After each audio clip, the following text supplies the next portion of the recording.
আমাদের অবশ্যই যে আইন আছে সেই আইনটাকে খুব কঠোরভাবে প্রয়োগ করতে হবে, and there should be no exceptions to the ল।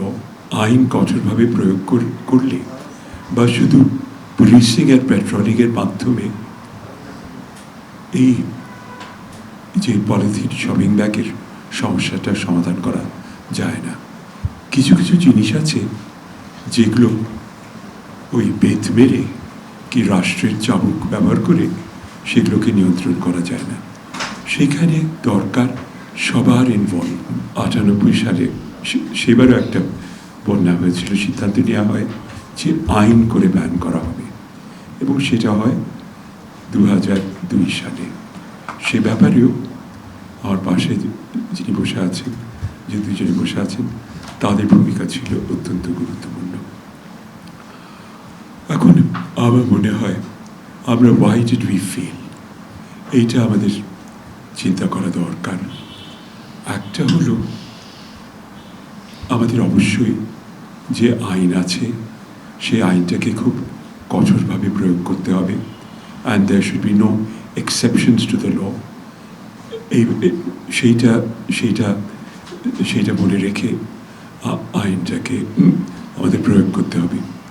কিন্তু আমি বিশ্বাস করি যে শুধু আইন কঠোরভাবে প্রয়োগ করলে বা শুধু পুলিশিং আর পেট্রোলিংয়ের মাধ্যমে এই যে পলিথিন শপিং ব্যাগের সমস্যাটার সমাধান করা যায় না। কিছু কিছু জিনিস আছে যেগুলো ওই বেত মেরে কি রাষ্ট্রের চাবুক ব্যবহার করে সেগুলোকে নিয়ন্ত্রণ করা যায় না। সেখানে দরকার সবার ইনভলভমেন্ট, সেখানে দরকার সবার পার্টিসিপেশন।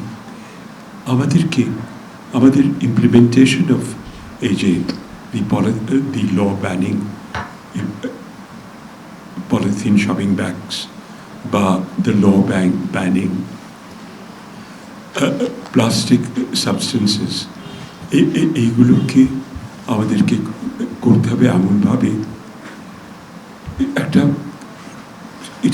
এই সমস্যাটাকে কম্প্রিহেন্সিভলি একটা সার্বিকভাবে অ্যাড্রেস করতে হবে। এইখানে technology will be a player. আমাদেরকে পরিবেশ বান্ধব, পরিবেশ অনুকূল প্রযুক্তি ব্যবহার করতে হবে, এবং ওই ব্যাপারে আমাদেরকে ইনভেস্ট করতে হবে থ্রু ইন রিসার্চ।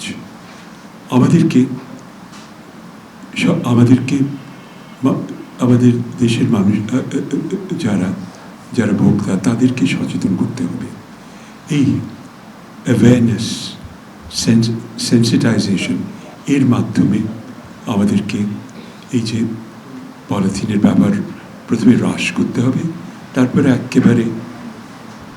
একেবারে কমপ্লিটলি বন্ধ করতে হবে। ইট ক্যানট বি অ্যাচিভড ওভারনাইট।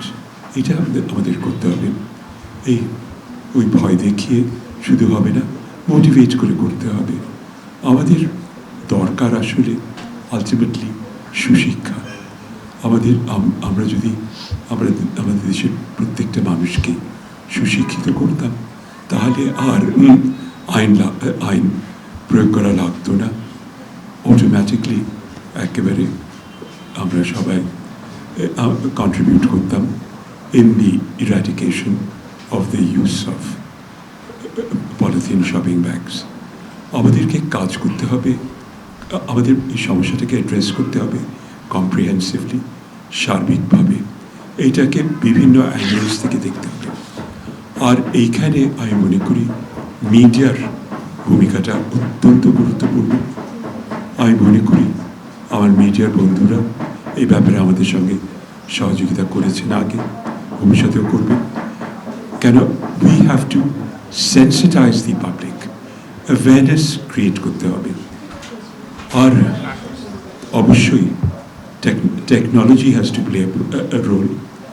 এখন ব্যাপারটা সিম্পলিস্টিকলি দেখলে চলবে না, আবার ব্যাপারটাকে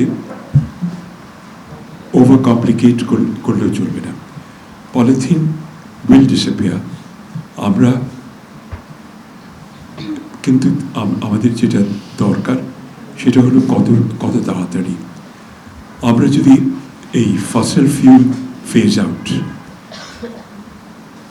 পৃথিবীতে এখন একটা খুব কুৎসিত ধরনের অস্থিরতা চলছে along the Straits of Hormuz, কিন্তু হয়তো তার একটা মানে তার কি বলবো একটা প্রত্যেকটা জিনিসের বেনিফিশিয়াল সাইড থাকে, হয়তো সেইটা that may expedite, that may accelerate the process of fossil fuel phase out.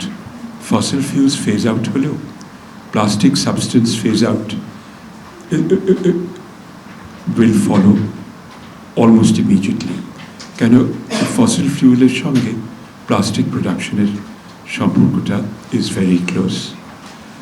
কিন্তু আমাদের অতদিন অপেক্ষা করলে চলবে না। টেকনোলজি উইল ফাইন্ড আনসার্স, কিন্তু আমাদেরকেও সোসাইটি মাস্ট অলসো, এই প্রবলেমটা is a problem of the government, of the citizens. এটা একটা সোসাইটি অ্যাজ আ হোল সেটার problem, and it has to be addressed societally.